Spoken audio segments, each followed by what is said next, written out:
Bago tayo mag-umpisa, baka pwede nyong i-like ang video na to. Malaking bagay ang like sa aming mga content creators. Maraming salamat po.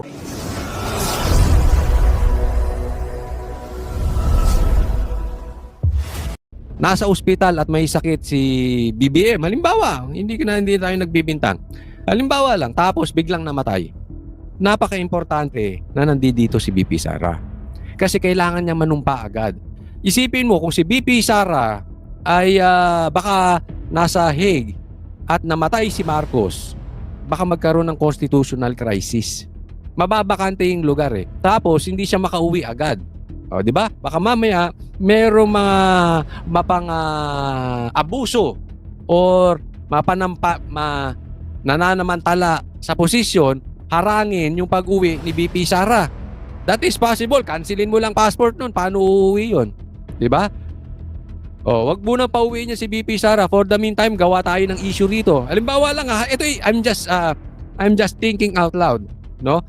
Namatay si Marcos. So, gawa tayo issue rito. Tapos, kuhanin na natin yung posisyon. Kasi for the meantime, hindi naman nila aminin, hindi makauwi si BP Sara. Diba? Kaya, it's very important din.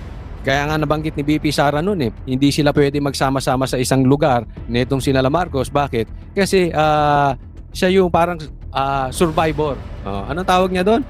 Destined survivor ba yun? Basta, hindi ko maalala yung binanggit niya. But ibig sabihin, pag sakali naman binomba or namatay si Marcos, may nangyaring masama, nagkasakit. Merong papalit agad. Kapag hindi nakapalit, delikado po yan. Lalong-lalo na sa gobyerno medyo mapang-abuso. Sa gobyerno medyo meron talagang gustong umepal. Doon sa gobyerno na sa tingin mo ay talagang gusto maging presidente o prime minister na pero wala namang karapatan dahil ayaw ng taong bayan at wala namang mandato at alam nilang hindi sila makakakuha ng boto na sa taong bayan, sasamantalahin ng sitwasyon at before we know it, kakampi niya na yung mga congressman, mamaya baka presidente na yan o baka mamaya gawing prime minister. Wala po tayong pinagbibintangan, hindi po natin sinasabing may sakit si Marcos, but ang pinapakita natin dito, yung possibility, yung importance na pag may nangyari kay Marcos, makasumpa agad si BP Sara. That is very important. Ngayon, hindi ko alam kung yun ang nasa isip ni BP Sara, but it's only my opinion kasi isipin mo yung tatay mo nakakulong doon. Kahit ba anong problema, naiintindihan ko anong problema ng bansa, no? Hindi naman ganun kaano ang vice president, 'di ba? Pwede niya asikasuhin muna yung tatay niya, wala namang mangyayari. Anyway, yung trabaho naman ni BP Sara dito sa Pilipinas, hindi na rin naman pinapakinggan ng gobyerno. So, hindi naman ganun kabigat. Kahit naman anong sabihin ni BP Sara, hindi na siya pinapakinggan eh. So, sa madaling salita, walang input, 'di ba? Hindi ganun kabigat. So, kung ako titingin, mas importante nandun siya sa tatay niya na nangangailangan ng presensya ng mga taong mahal. Siyempre, pag nakakulong ka, yan ang ano mo eh. Yung makikita mo yung mga taong mahal mo. Yan ang magpapalakas sa'yo. Dahil yung kulungan na yan, minsan iniipit nila ang tao para ma-break. Minsan ang tao matapang just like PRRD or Pastor Kibuloy. Kaya yung kinukulong just to break them. Tapos sumunod na doon sa gusto ng gobyerno na ilaglag ang mga Duterte. O ilaglag na ang patuloy na pag-asam ng susunod na presidency sa 2028. Posibleng ganun, di ba? So bitawan na nila yun. Kasi binibreak sila nang sa ganun, mangako sila na hindi, wala na, tapos na, okay na sa inyo na yan. Alright guys, napakaganda ng pag-uusapan natin. Napanood nyo na yung preview. Naku, si Vice President umuwi na ng Pilipinas para manumpa. Sandali, reaction video lang to mga babayan. No? Ang napanood nyo si Coach Oli, yung aming mga boss na sa Banateros Brothers. So ngayon mga babayan, ang issue dito, nakita nyo naman kung sakali na si Bongbong Marcos, yung ating pangulong si BBM, ay halimbawa ay nasa hospital at hindi na talaga kaya na manungkulan sa bansa at nakikita nyo naman marami ng problema, ay si BP Sara ay handa ng manumpa. Now guys, napaganda nitong video na to. Nasimulan mo sa preview, tapusin mo hanggang sa dulo kasi grabe, maganda tong video na to. At kung sakali naman mga kababayan, itong si Pangulong Bongbong Marcos ay tunay at ay nasa ospital o talagang kailangan mo ng general check-up, no? Magsasabi naman yan, sige na, BP Sara, umupo ka na. Sana mangyari yun. Marami naman tayong mga kababayan na ang gusto talaga ay ang maupo na si pangalawang pangulo na si Inday Sara. So marami na tayong nagiging problema, hindi na matapos-tapos tong issue dito sa Pilipinas. Halos lahat na lang sa Facebook, sa YouTube, yan ang napapanood natin yung problema, di ba? Ngayon, ang problema ng Pilipinas ay patuloy na umaangat, sobrang-sobra na. No, dapat sana matapos na to. Ilang araw na lang, ilang linggo na lang, malapit nang mag-eleksyon. So wag nating kakalimutan ang Team PDP laban, Team Duterte. Para matapos na to, itong mga problema na to, para back to work sa pag-aayos ng Pilipinas, no? Tayo nagpunta tayo ng Hong Kong, grabe, nakakaingit yung bansa na yan. Hong Kong pa lang napuntahan namin ni Kuya Goods, no? Talagang pagbaba mo dun sa bansa nila, maaamoy mo talaga maaliwalas, walang usok, at napakaganda ng kanilang bansa. Itong Pilipinas, no? Ewan ko. Tiga rito tayo sa Pilipinas, sana maayos pa. Dati nga daw, mga kababayan, ang Pilipinas mas mayaman pa sa Hong Kong, mas mayaman pa sa Japan, mas mayaman pa sa Malaysia. Pero ngayon, kung bakit ay tayo ay kulelat na. Yun nga, maraming araw kurap sa bansa pagka ito ay hindi umuunlad. So sana itong darating na eleksyon, huwag niyong kakalimutan yung ating Team PDP laban, at ay ramdam din naman natin pagka Team Duterte at si Tatang Digong ang nagangat ng kamay ng mga tumatakbo, no, na manunungkulan sa bansang Pilipinas, ay talaga naman may pagbabago at ay kitang-kita mo ang mga trabaho. So yun. So itong video na to guys, tapusin mo to, at ay huwag mong kakalimutan i-like. Pag napanood mo to, i-like mo na kaagad. Kung mas maganda, i-share mo para mapapanood ng mga kumare natin saan man sulok ng daigdig, no? Patuloy tayong tutulong sa pagkakampanya dito sa Team Duterte, at shout out sa mga nagbibigay ng mga tarpaulin. Magsisend pa tayo sa kanila at magpapaprint pa tayo, at ay team ni Boy Sardinas, kami ni Calcio TV, mag-iikot kami, maglalagay tayo ng katulad ng mga ginagawa nila. So guys, panoorin niyo na tong video na to, ha? At ay sabay-sabay natin i-like tong video na to, at napakalupit ito. Ano pang hinihintay mo, boy? Try mo na yan. Let's go! Tunay nga ang kasabihan na ang lahat ay may hangganan. Matapos tila pagtulungan, hindi lamang ang Vice President na si Sara Duterte Carpio, maging ang taong bayan sa di umano'y pangloloko sa 2025 national budget, at ang di umano'y kakurakutan na tila lantarang ginagawa sa kaban ng taong bayan. At ang mas malala pa, di pa nakontento, nagsabwatan pa di umano at palihim na nagplano para arestuhin at dalhin sa The Hague, Netherlands, at para hatulan sa dayuhang hukuman o International Criminal Court o ICC ang dating Pangulo na si Rodrigo Duterte. Di umano'y nasabing impeachment complaint laban kay Marcos Jr. tila kasado na di umano sa pagpasok ng 28th Congress nitong taong kasalukuyan. Gaano kaya ito katotoo, mga kababayan? Ating alamin. Pero bago ang lahat, kung bago ka pa lamang sa aming channel, please huwag kalimutang mag-like, subscribe at i-click ang notification bell para mas maging updated ka palalo sa lahat pa ng bagong video na i-upload namin.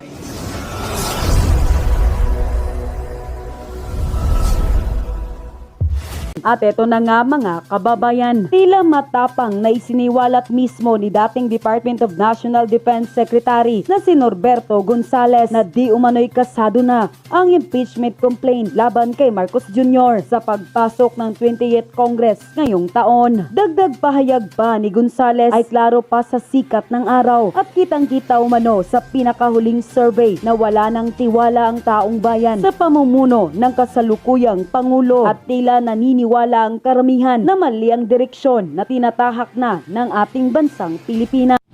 Nababalita ako na marami naman talaga nagpaplano na file ng impeachment si Pangulo pagbukas ng Kongreso.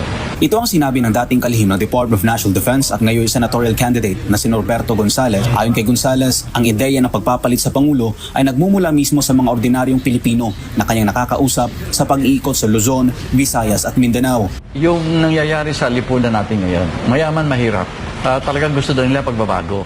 Malinaw nga raw ang gusto ng taong bayan at ito ang pagbabago sa takbo ng politika sa bansa. Anya, marami na ang dismayado sa mga politiko na tila walang nagagawang tama. Nakikita raw ng mga tao na walang tunay na pagbabago at paulit-ulit lang ang sistema. Dagdag pa ni Gonzales, hindi lang simpleng reforma ang hinahanap ng publiko. Gusto nilang maramdaman ang pagbabago ngayon na sa pananaw niya, ito ay nangangahulugan ng isang mas radikal na hakbang, ang pagpapalit ng gobyerno. Binigyan din ni Gonzales na mayroon ng grupo ng mga Pilipino na naghahanda ng impeachment case laban kay Pangulong Bongbong Marcos Jr. at naghihintay lamang ito ng isang mambabatas na magpapasa nito sa Kongreso. May ilang grupo na anyang naghahanda ng mga dokumento para sa isang impeachment case laban kay Pangulong Bongbong Marcos Jr. Gayunman, dahil raw mga ordinaryong mamayan lamang ang nasa likod nito, kinakailangan pa nila ng isang kongresistang pipirma bilang sponsor upang maging opisyal ang proseso ng impeachment. Samantala, tungkol naman sa hamon ng dating Chief Presidential Legal Counsel na si Atty. Salvador Panelo kay Senador Amy Marcos na sampahan ng impeachment ang kanyang kapatid na si Bongbong Marcos, ito ang naging sagot ni Gonzales.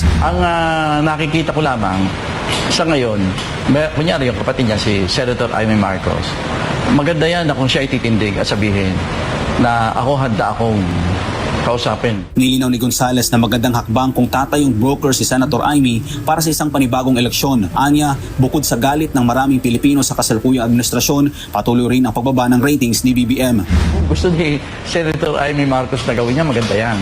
Na maging broker siya ng isang panibagong eleksyon para makuha ang mandato ng taong bayan kung sino talaga gusto nilang mamuno. Pwede niyang gawin yan.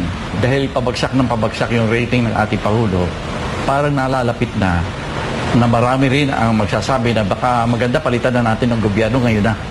Yun ang nakikita kong sentiment. Kung ating matatandaan, kamakailan lamang, tila matapang at walang pagdadalawang isip na tahasang hinamon mismo ng dating presidential spokesperson ng dating Pangulong Duterte na si Atty. Salvador Panelo, si Senator Amy Marcos na pangunahan ang impeachment complaint laban sa kanyang kapatid na si Bongbong Marcos Jr. Kung talagang sincero ito sa kanyang investigasyon patungkol sa di umano'y iligal na pagka-aresto ng dating Pangulong Duterte at tuluyang isuko sa kamay ng mga banyaga para hatulan at hayagang pagtatraidor raw ito na ginawa ni Marcos Jr. sa soberanya ng ating bansa at malaking grounds ito upang ito'y tuluyang matanggal sa kanyang pwesto sa pagkapangulo. Ayon pa sa balita ng News 5, hindi kumbinsido si dating Chief Presidential Legal Counsel Salvador Panelo na mayroong patutunguhan ang isinasagawang pagdinig ni Senator Amy Marcos kaugnay sa pag-aresto kay dating Pangulong Rodrigo Duterte. Tingin ni Panelo, ginagamit lamang ng senadora bilang pagkakataon ng pagdinig para makakuha ng boto mula sa mga taga-suporta ng dating Pangulo. Aniya, hinamon niya si Senator Marcos na maghain ng impeachment complaint laban sa kapatid niyang si President Bongbong Marcos kung naniniwala siyang mali ang ginawa ng gobyerno. Unquote. Matapos lumabas ang balitang ito, hindi naman napigilan ng taong bayan na magkomento sa mundo ng social media. At ayon pa sa kanila, pabor ako sa impeachment pero mas gusto ko na pilitin nating mag-resign o kaya'y kusa na lang siyang bumaba para magkaroon na tayo ng katahimikan. Pwede rin namang kausapin na lang si Super Ate na bumaba na lang siya kung mahirap sa kanyang kalooban ang ipa-impeach siya. Tama, impeach na yan. Okay lang sana'y kung di inubos ang pondo. Pwedeng patapusin. Pero kawawa ang Pinas pag pinatapos pa ang 6 years na nga ang Pinas. Sana naman sa mga congressman at ilang senators na matagal ng tulog at nagbulag-bulagan sa mga nangyari sa bansa. Sana gumising at tumayo-tayo sa katotohanan. Senator Amy, kung gusto mong makukuha ang kumpiyansa ng taong bayan, iboboto ka namin. Yan kung paninindigan mo, itutuloy mo ang pagpapa-impeach ng kapatid mo. Pwede pag di mo ito magagawa, di mo rin makuha ang boto namin para sa'yo at baka yan ang dahilan na tuluyang lulubog ang political career mo. Mabuti po yan para matahimik na ang sambayan ng Pilipino. Basta Marcos, magulo talaga ang Pilipinas. Never never Marcos again vote. Straight po tayong lahat. PDP laban. Unquote. BP Sara, manunumpa na ba kaya umuwi? Ito yan ang titingnan natin. Manunumpa na ba si BP Sara bilang presidente? Siguro nabalitaan nyo na, hindi ko na ipapakita yung video, na si BP Sara ay nasa Pilipinas na. Okay, bagamat ang kanyang tatay ay nandoon pa rin, umuwi si BP Sara dito, no? Baka naman ang nasa isip, ako in my opinion lang nasa isip ni BP Sara na just in case, 'di ba? Alam naman natin, spare tire ang Vice President Spare tire. Just in case lang nasa ospital at may sakit si BBM, halimbawa, hindi tayo nagbibintang. Halimbawa lang, tapos biglang namatay. Napaka-importante na nandito si BP Sara. Kasi kailangan niya manumpa agad. Isipin mo kung si BP Sara ay baka nasa Hague at namatay si Marcos, baka magkaroon ng constitutional crisis. Mababakante yung lugar eh. Tapos hindi siya makauwi agad. O, di ba? Baka mamaya merong mga abuso or nananamantala sa posisyon, harangin yung pag-uwi ni BP Sara. That is possible. Cancelin mo lang passport nun. Paano uuwi yun? Di ba? O, wag muna pauwi niya si BP Sara. For the meantime, gawa tayo ng issue rito. Halimbawa lang ha, ito I'm just thinking out loud, no?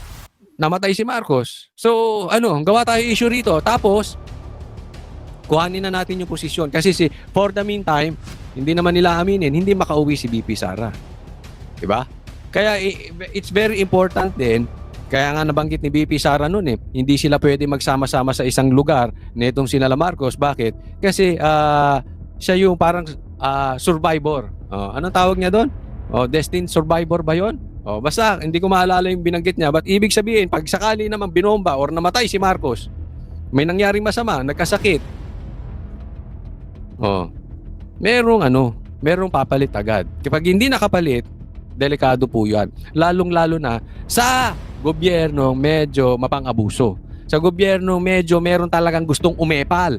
Doon sa gobyerno na sa tingin mo ay talagang gustong maging presidente o prime minister na pero wala namang karapatan dahil ayaw ng taong bayan at wala namang mandato at alam nilang hindi sila makakakuha ng boto na sa taong bayan, sasamantalahin ng sitwasyon at before we know it, kakampi niya na yung mga congressman, mamaya baka presidente na yan o baka mamaya gawing prime minister. Wala po tayong pinagbibintangan, hindi po natin sinasabing may sakit si Marcos, but ang pinapakita natin dito, yung possibility, yung importance na pag may nangyari kay Marcos, makasumpa agad si BP Sara. That is very important. Ngayon, hindi ko alam kung yun ang nasa isip ni BP Sara, but it's only my opinion kasi isipin mo yung tatay mo nakakulong doon. Kahit ba anong problema, naiintindihan ko anong problema ng bansa, no? Hindi naman ganun kaano ang vice president, di ba? Pwede niya asikasuhin muna yung tatay niya, wala namang mangyayari. Anyway, yung trabaho naman ni BP Sara dito sa Pilipinas, hindi na rin naman pinapakinggan ng gobyerno. So, hindi naman ganun kabigat. Kahit naman anong sabihin ni BP Sara, hindi na siya pinapakinggan So, sa madaling salita, walang input. Di ba? Hindi ganun kabigat. So, kung ako titingin, mas importanteng nandun siya sa tatay niya na nangangailangan ng presensya ng mga taong mahal. Siyempre, pag nakakulong ka, yan ang yung makikita mo yung mga taong mahal mo. Yan ang magpapalakas sa'yo. Dahil yung kulungan na yan, minsan iniipit nila ang tao para ma-break. Minsan ang tao matapang just like PRRD or Pastor Kibuloy. Kaya yung kinukulong just to break them. Tapos sumunod na doon sa gusto ng gobyerno na ilaglag ang mga Duterte. O ilaglag na ang patuloy na pag-asam ng susunod na presidency sa 2028. Posibleng ganun, di ba? So bitawan na nila yun. Kasi binibreak sila nang sa ganun, mangako sila na hindi, wala na, tapos na, okay na sa inyo na yan. Posibleng ganun, no? Ang nakakapag dyan, yung andyan yung pamilya mo. And yet, umuwi si BP Sara. Ako talaga, iba ang tingin ko rito. Baka naman may nakikita si BP Sara na hindi natin nakikita. No? Or just simply ginagawa niya yung kanyang trabaho na kung may mangyari kay Marcos, at least andyan siya. Okay? Next topic po tayo. Laman ng iyong affidavit. Sinabi mo sa iyong affidavit, Pebbles, na pinag-uusapan sa dinner na yun na may larawan o picture si Attorney Harry Roque na di umano nagpapakita na gumagamit ng cocaine si PBBM. Sigurado ka ba? Okay, dito nagkamali sila. Niyayari ito mga ito, hindi natin alam kung talagang mahihina lang ang ulo o talagang nilalaglag ba nila si Marcos o talagang gusto nila lang yung kanilang hari na si Tambaluslos ang maging susunod na presidente. Dahil ito ay maling-mali kung ano man, maling-mali yung diskarte nila kasi binuhay muli nila yung video na di umano ay tumitira ng cocaine si Bangag o si Marcos. So hindi natin alam kung naisip ba nila na namamatay na yung issue na yon, sila pa ang nagbuhay. Siguro ang motibo nila dito para sa ganun na pabulaanan na fake news yon. Pero miski na tapos na yon, hindi na nga masyadong pinag-uusapan. Ngayon, bumalik pa tuloy. Pinag-uusapan ulit dahil sila mismo ang nagbalik sa kagustuhan nila na idiin si Attorney Roque. Ang target dito si Attorney Roque, tapos yung ibibintang na ang mga vloggers ay fake news. Yan. Sinabi mo sa affidavit mo na ito. Late po kasi akong dumating, Mr. Chair. So mga 1 hour na silang nandun sa restaurant, nag-uusap. Bago po kami dumating ni Attorney V. Tingnan mo, up to now hindi na i-establish what is wrong with that picture. Wala. Di ba? Up to now, walang mali. Okay? Hanggang dun lang sa sinabi sino nagbayad dun sa dinner na yon. Okay? Up to this point. Tingnan natin. And ni Pam. So mini-message na po nila ako na nasa na daw po ako, maraming nang chikahan. So pagdating ko po, yun po yung topic. About the Pulveron video. Okay, pulburon video. Sinabi Pasok mo ako. rin sa iyong affidavit, Pebbles, na walang pinakitang picture si Atty. Harry Roque doon sa pinag-usapan po ninyo. Pero base po sa iyong obserbasyon, mukha bang yung ibang mga kasamaan mo ay alam na ito o first time din nila narinig ang tungkol sa larawan na yan? In fairness naman po dun sa mga kasama ko, hindi po nila alam. Wala po kaming alam lahat. At least up to this point fair si Pebble, so hindi niya inaano masyado yung kanyang mga kasamahan. Tuloy. Okay, thank you. Dito rin sa affidavit po ninyo, pinag-usapan din ninyo sa oras po na yon sa dinner kung paano i-release yung sinasabing picture na hawak ni Atty. Roque. Tama Yes. po ba? Yes po, Mr. Chair. At napagkaisahan na mas maigi na yung photo na yon ay pa-release sa isang foreign influencer para mas kapani-paniwala. Ayun. Okay. Di ko alam kung nababasa ni Akop doon sa pinasang dokumento ni Pebbles or nagdadagdag bawas siya. Kasi sabi niya, doon patungkol dito sa video o doon sa picture na tumitira ng cocaine si Marcos, ang sabi niya ipalabas sa banyaga o sa foreigner na vlogger para para kapani-paniwala. Yun ang ibig niya sabihin. Para kapani-paniwala. Hindi ko alam. Again, yung word na kapani-paniwala ay binanggit niya sa dokumento o idinadagdag lang ni Akop. Bakit ko nababanggit? Kasi isusubo ni Akop kay Pebbles kung ano sasabihin. Pero si Pebbles, siguro in fairness, hindi niya nilalaglag yung, hindi natin alam kung bakit hindi niya nilalaglag yung kanyang mga kasamahang vloggers o dating kasamahan. Kasi alam naman natin, ito si Pebbles, bumaliktad na. Diba? Nandun na siya kay Marcos. Dati tinitira niya si Marcos, ngayon ay na kay Marcos na. Okay, tuloy.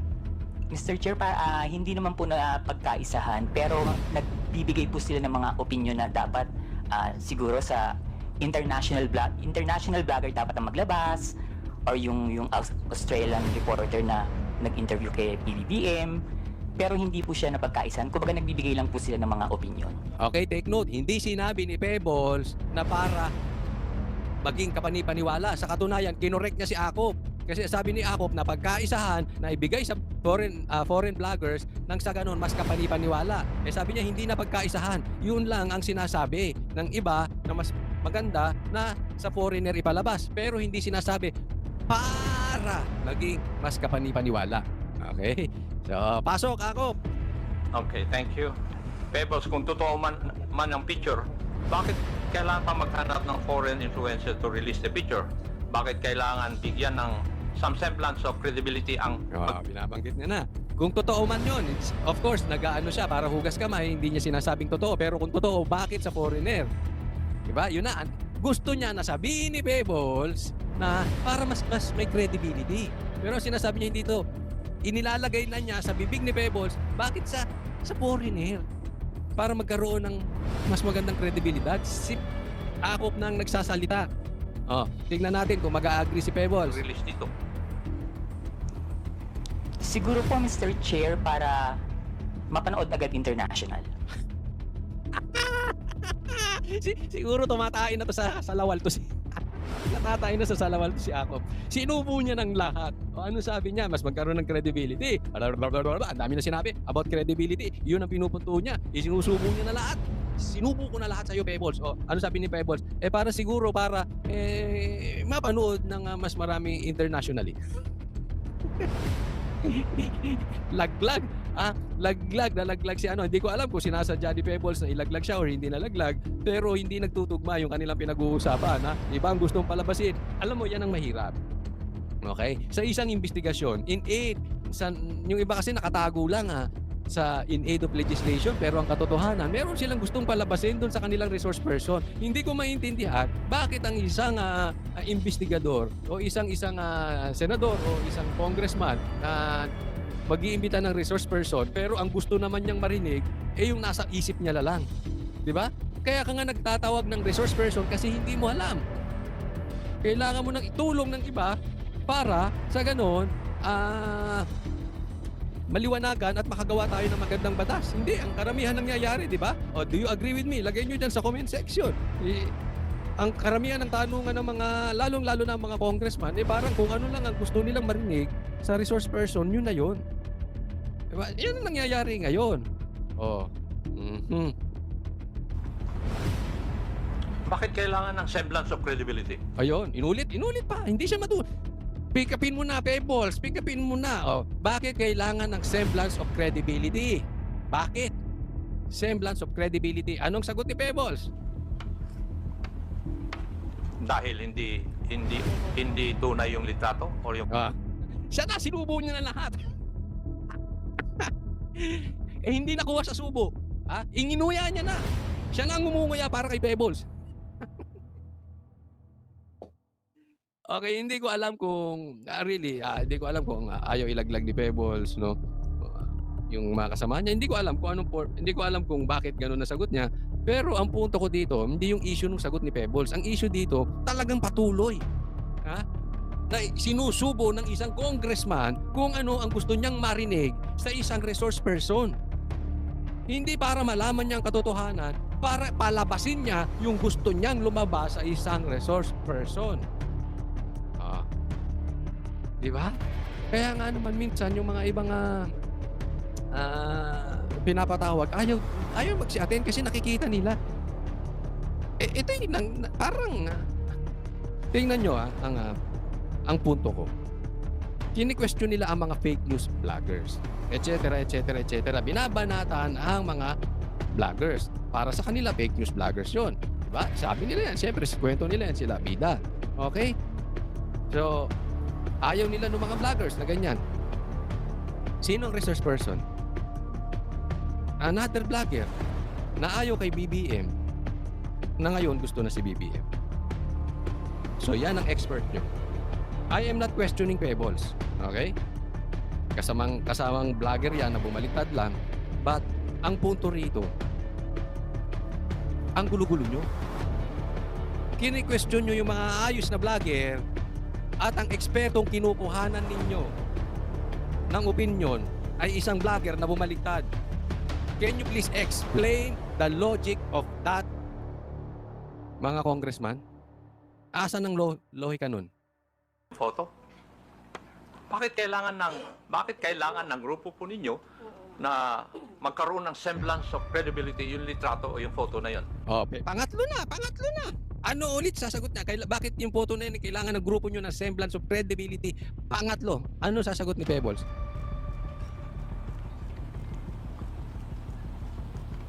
Hindi ko po... Kasi that time po, Mr. Chair, nakikinig lang po ako. Hindi po ako nagbibigay ng opinion na ilabas ng international vlogger.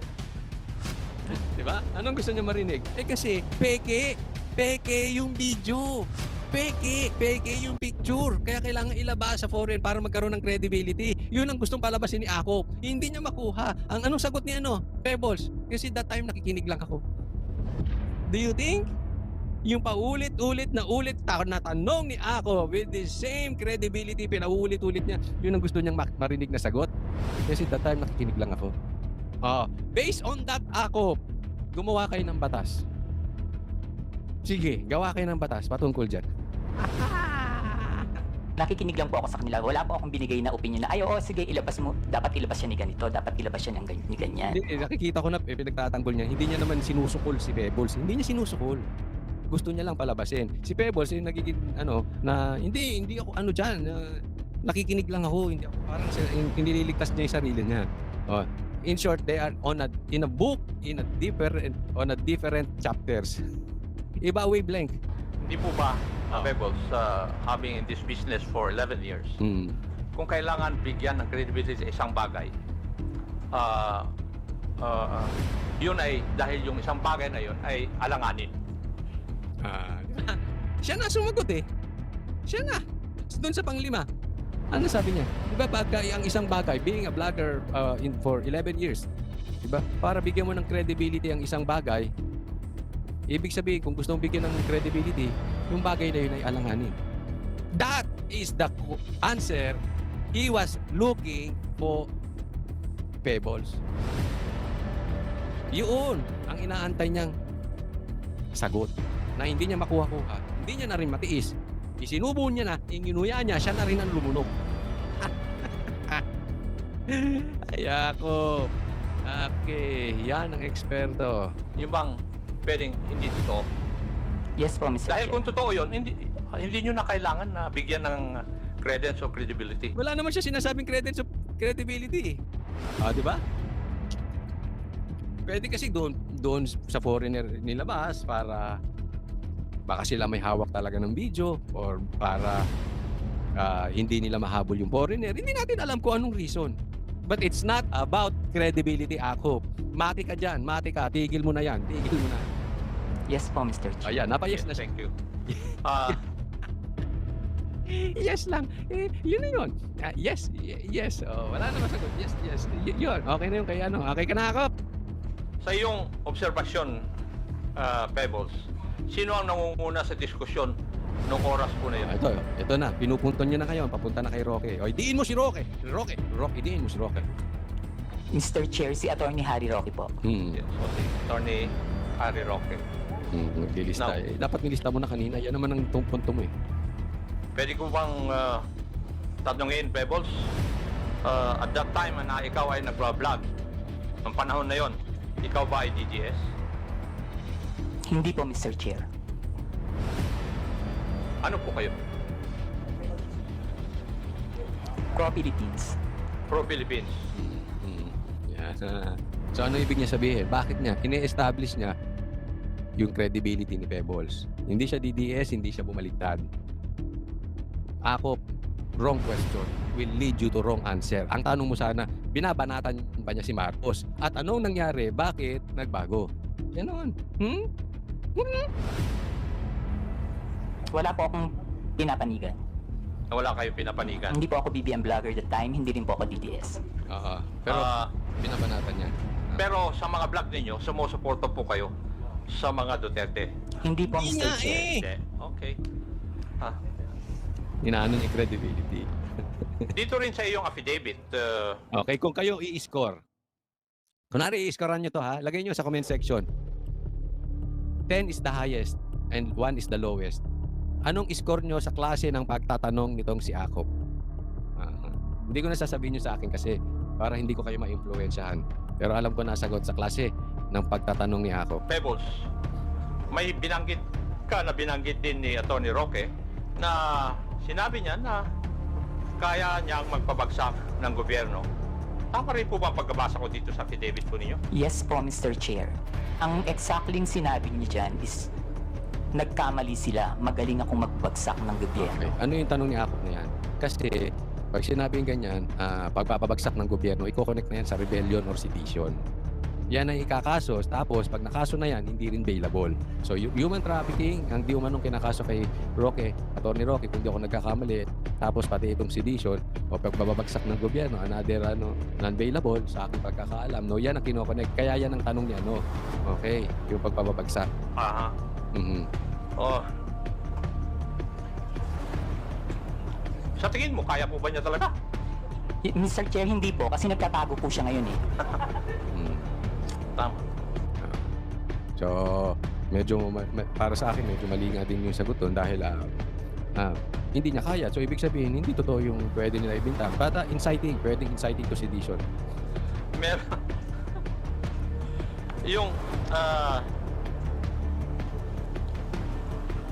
yung Ano? sa iyong interpretasyon, Pebbles, nung gabi na yon, kung ano man ang pinag-usapan nyo doon, specifically yung supposed photo na gumamit ng cocaine si PBBM ay parte ng plano na pabagsakin ng gobyerno ayon kay Harry Roque? Sa palagay ko po, Mr. Chair, party po yun ang plano ng gusto nilang pabagsakin ng presidente. Dapat ang sagot lagi ni kung ano inililid ni ako, piyas ka na lang ng yes. Yes, yes. Kasi yun na, kaya kinokonek yung video na yun. Pero nagkamali sila dyan. Okay, binuhay nila ulit yung pulburon video, binuksan nyo yung pulburon video. Ako, sa akin, magdemanda kayo. Dahil kung hindi totoo yung video, meron dapat managot. Pero, kung totoo yung video, ilalabas lahat sa demanda. Doon, hindi dyan. Hindi sila dyan maglalabas. Sa demanda ang laban.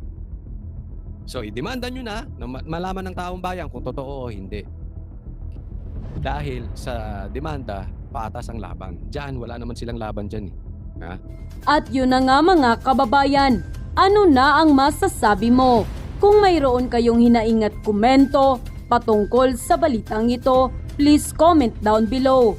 Pag-uusapan natin yan sa comment section. At kung nagustuhan nyo ang video, ay huwag kalimutang mag-like at i-share na din para mas marami pang makaalam at umabot ito sa marami sa ating mga kababayan.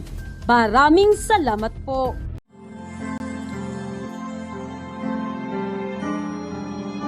Ano yung melody ng song? Ang bayan ko'y pinagpala pagkat sa aming pinigay ang isang biyaya na mag-aahon sa hirap at dilim ng kahapon at sa bawat Pilipino'y magtatanggol sa bayan ko dating laganap, pang-api at dusa sa aming mga mahihirap. Ngunit ikaw ay dumating, sagot sa aming mga dalangin. Muli kaming babangon, mabuhay ka, Tatay Digong.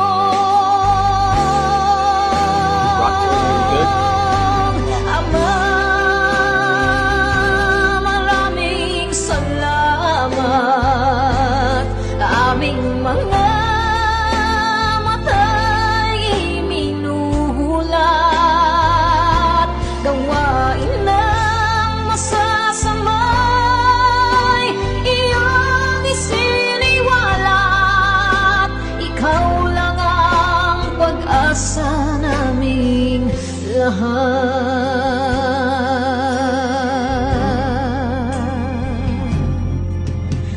Very Bayan ko, Pinamatan niya ako kung iyak ako.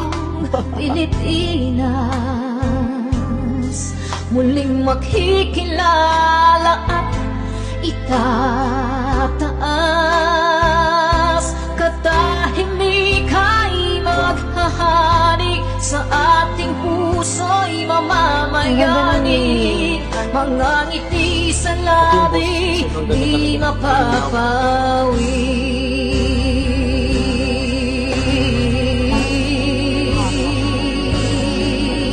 The breathing though. Mabuhay ka, Tatay Digong, maraming salamat. Ang malasakit sa Pilipino ay walang kasing tapat. Ika'y paglalaban ng iyong mga anak. Tunay kang biyaya sa bansang Pilipinas.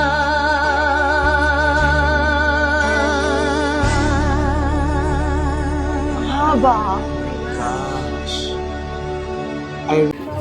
Nay, ito na yung bayad ko sa isa, ano? O, kunin mo yung isa. Isa muna. Yan, oh. Tapos, isa pa. Di ba? 4 dapat na sardinas, eh. O. O, yan. 3 na. Pang-4 na sardinas. O, okay na.